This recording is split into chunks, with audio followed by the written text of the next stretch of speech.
श्री स्वामी समर्थ. नमस्कार. तुमचे सर्वांचे माझ्या यूट्यूब चॅनलमध्ये खूप खूप स्वागत.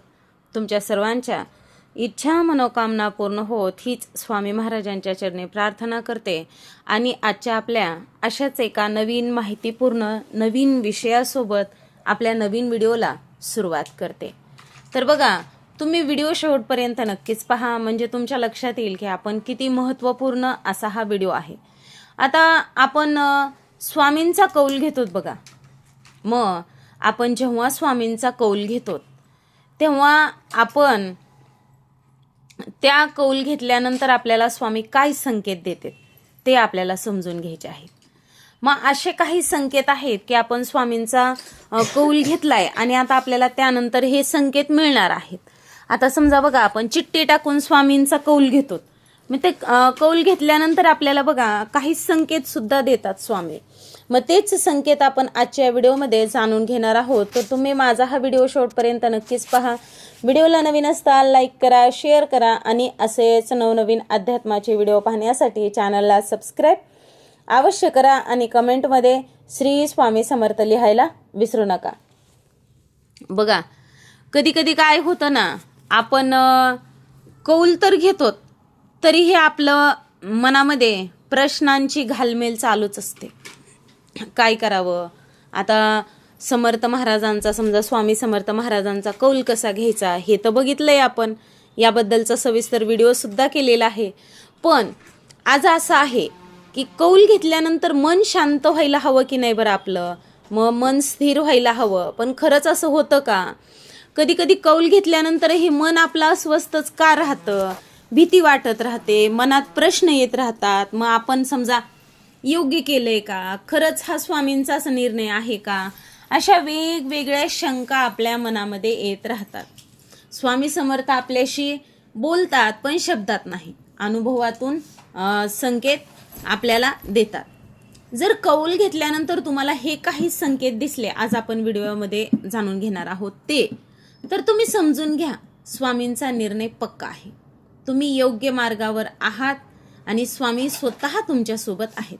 आणि आज आपण असेच काही संकेत जाणून घेणार आहोत. आता बघा, मनात अचानक शांतता येणे सगळ्यात पहिला आणि सगळ्यात मोठा संकेत कोणता आहे माहिती आहे ना तुम्हाला? मन शांत होणं. कौल घेतल्यानंतर जरी उत्तर नाही आलं असलं तरी ते उत्तर आपल्याला मनाविरुद्ध असलं तरीही मनाच्या एका कोपऱ्यात एक वेगळीच शांतता उतरते. आधी जी घालमेल होती, ते विचारांचं वादळ होतं, ते कुठंतरी थांबलेलं असतं आणि मनाला एक वेगळीच समाधान आणि शांतता असते. ही शांतता साधी नसते, ही स्वामींची उपस्थिती असते. कारण लक्षात ठेवा, जिथे स्वामी समर्थ असतात तिथे भीती टिकत नाही. अनेक भक्त मला सांगतात, ताई मला कळलंच नाही कसं, पण कौल घेतल्यानंतर मन आपोआप स्थिर झालं. जर कौल चुकीचा असता तर मन अजूनच बेचैन झालं असतं. पण जर मन शांत झालं तर समजून घ्या स्वामींनी तुमचा हात धरलाय. त्यानंतरचा संकेत बाहेरून अडचणी दिसतात पण आतून भीतीच वाटत नाही आपल्याला.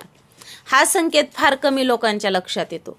कौल घेतल्यानंतर अचानक काही अडचणी समोर येतात. कोणी विरोध करतो, कोणी नकार देतो, काही गोष्टी थांबतात, काही अडथळे निर्माण होतात. पण आश्चर्याची गोष्ट अशी असते की मन घाबरत नाही. हे खूप महत्त्वाचं आहे. कारण स्वामी समर्थ जेव्हा निर्णय देतात ते आधी आपल्याला आतून मजबूत करतात. बाहेरची परिस्थिती कितीही कठीण असली तरी मन म्हणतं काही होणार नाही, आपल्यासोबत आपले स्वामी आहेत ना. ही भावना मनात येणं म्हणजे स्वामींची खरी आणि खोल कृपा. कारण संकटातही जर मन स्थिर असेल तर समजून घ्या स्वामी स्वतः पुढे चालत आहेत आणि आपण फक्त त्यांच्या मागं पावलावर पाव ठेवत आहोत. नंतरचा संकेत स्वामींचं नाव, फोटो किंवा अनुभव वारंवार समोर येणं. हा संकेत तर खूपच गूढ आहे बरं आणि तितकाच प्रभावी आहे. कौल घेतल्यानंतर अचानक असं होतं की स्वामींचं नाव कानावर पडतं, कुठेतरी स्वामींचा फोटो दिसतो, कोणीतरी स्वामींचा अनुभव सांगतो, म्हणजे कुठं बी दिसतं बघा आपल्याला. काही योगायोग हे नसतात बरं, हे स्वामींचे संकेत असतात. स्वामी समर्थ महाराज आपल्याला सांगत असतात, मी तुझ्यासोबत आहे. ज्या क्षणी मन थोडंसं परत चलबिचल व्हायला लागतं त्याच क्षणी स्वामी आपली उपस्थिती दाखवतात. कारण भक्तांचा विश्वास ढळू नये, डगमगू नये याची पूर्ण काळजी महाराज घेतात. एक गोष्ट नेहमी तुम्ही लक्षात ठेवा, मी तर म्हणेल पदराला गाठच बांधून ठेवायची. जर कौल घेतल्यानंतर मन अजूनही अस्वस्थ राहत असेल, सतत शंका येत असतील, पुन्हा पुन्हा कौल घ्यावासा वाटत असेल, तर समजून घ्या आपण कौल श्रद्धेने नाही तर भीतीने घेतला आहे. आणि अशा वेळी स्वामी आपल्याला शांत राहायला सांगतात, थोडं थांबायला सांगतात. कौल घेतल्यानंतर हे संकेत का दिसतात? अनेक भक्त एकच प्रश्न विचारतात, आता कौल घेतल्यानंतर हे सगळे संकेत का दिसायला लागतात, आधी का नाही? यामागे स्वामी समर्थ महाराजांची एक खोल कार्यपद्धती आहे. स्वामी कधीच आपल्याला आधीच उत्तर देत नाहीत, कारण आधी आपली श्रद्धा तपासली जाते, आपला संयम तपासला जातो आणि त्यानंतरच स्वामी आपले साथ उघडपणे दाखवतात. कौल घेणं म्हणजे स्वामींच्या चरणी आपला प्रश्न ठेवणं आणि त्यानंतर येणारे संकेत म्हणजे स्वामीचं म्हणणं असतं, आता तू माझ्यावर सोपवलंस, आता मी बघतो. स्वामी समर्थ महाराज कधीच घाई करत नाहीत. ते आधी आपल्या मनाची तयारी करतात, मन मजबूत करतात आणि मग हळूहळू आपल्याला योग्य दिशेने पुढे नेतात. म्हणूनच कौल घेतल्यानंतर हे संकेत एकदम नाही तर टप्प्याटप्प्याने दिसतात. संकेत दिसल्यानंतर भक्ताने काय करायला हवं, हा मुद्दा खूप महत्वाचा आहे बरं. हा संकेत जर दिसले म्हणजे आपण निष्काळजी व्हायचं नाही, अहंकार तर जवळपास पण फिरकू द्यायचा नाही. संकेत दिसल्यानंतर महत्वाच्या गोष्टी करायला हव्यात बघा. पहिली गोष्ट, मनात सतत कृतज्ञता ठेवावी. स्वामी माझ्यावर विश्वास ठेवल्याबद्दल मी मनापासून तुमचे आभारी आहे. दुसरं, संयमता अजिबात सुटू द्यायचा नाही, कारण स्वामींचा निर्णय पक्का असला तरी वेळ त्यांच्याच हातात असते. आणि त्यानंतरची गोष्ट म्हणजे वारंवार कौल घेणं टाळायचं, कारण एकदा स्वामींनी उत्तर दिलं की ते बदलत नाही. लक्षात ठेवा, स्वामी समर्थ हे आपल्या मनातील गोंधळ दूर करतात, पण आपल्या कर्माची जबाबदारी मात्र आपल्यालाच घ्यायला लागल ना. म्हणूनच लक्षात ठेवा, संकेत दिसले म्हणजे बसून राहायचं नाही, तर श्रद्धेने राहायचं, शांतपणे कर्तव्य करत राहायचं. कधी संकेत उशिरा दिसतात. काही भक्त सांगतात मी कौल घेतला पण लगेच काहीच जाणवलं नाही. थोडा धीर धरा ना, तूप खाल्लं की रूप येतं का? नाही ना. सातत्य ठेवा. आपला विश्वास तर अजिबात ढळला नाही पाहिजे. यात घाबरण्याचं काहीच कारण नाही. कधी कधी संकेत उशिरा दिसतात कारण स्वामी समर्थ आपली परीक्षा जास्त घेत असतात. आपला विश्वास किती खोल आहे हे पाहून असतात आणि ज्या दिवशी आपण खरंच मनापासून स्वामींवर सोपवतो त्या दिवशी संकेत दिसायला लागतात. कारण स्वामी कधीच उशीर करत नाहीत, फक्त योग्य वेळेची वाट पाहतात. शेवटचं भक्तांसाठी एकच सांगल, स्वामी समर्थ आपल्या आयुष्यात येतात तेव्हा फक्त समस्या सोडवायला नाही तर आपल्याला आतून बदलायला, मजबूत करायला आणि योग्य मार्गावर चालायला शिकवायला. म्हणून कौल घ्या पण श्रद्धेने घ्या, संकेत पहा पण संयमाने पहा आणि एकदा स्वामींनी हात धरला की मागे वळून पाहू नका, कारण पुढे चालणारा स्वामी स्वतः असतो. एक गोष्ट फार कमी लोक समजून घेतात बघा, कौल घेतल्यानंतर फक्त बाहेरचं आयुष्य बदलत नाही हो, आतल्या मनात सुद्धा एक प्रक्रिया चालू होते.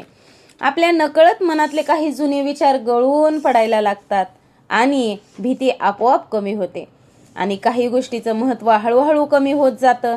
हे असं होतं कारण स्वामी समर्थ महाराज आपल्याला फक्त उत्तर देत नाहीत, ते आपल्याला त्या उत्तरासाठी तयार करतात.